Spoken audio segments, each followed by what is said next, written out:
Good morning guys. Subaru Legacy 2012 model. Customer complaint, check engine overheating. Sir, nag-visual inspection ako. Yung fan niya hindi gumagana. Nag-test park ako, kinalitan ko.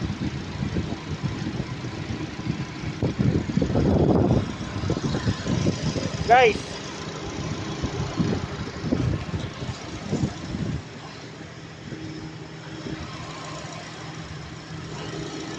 siyempre, bago kayo magpalit ng fan, check mo muna yung fuse. Ayun yung fuse nyo, oh. 15 amperes. Ayun, blower.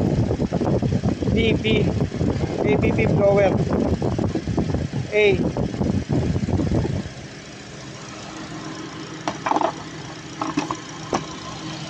Narotest na namin to sir kahapon ng 2 hours. Matakbo kami ng 140, 120 km per hour. Okay na siya sir, hindi na siya nag-overheat.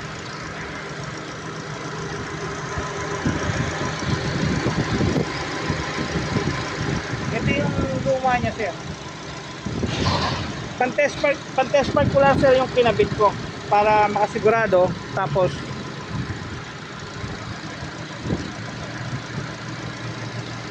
nag-quotation ako ng fan. Ito yung quotation niya sir.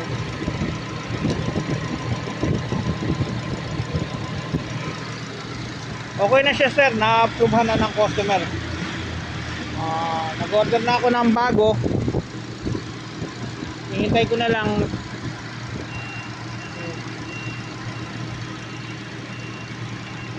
Ito siya sir, Subaru Legacy.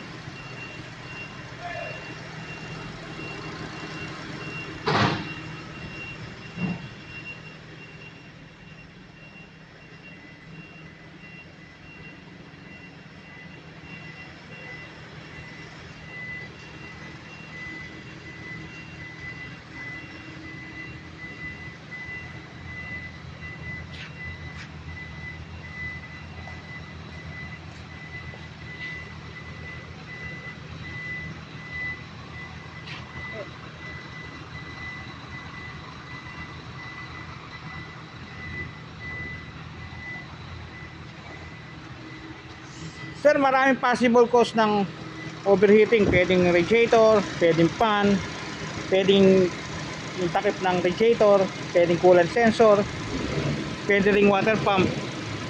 Kaya one by one. Pero kung may nakita na kayo, katulad nito, nakita ko na yung fan na hindi gumagana, ito na yung cause na dahilan kung bakit siya nag-overheat.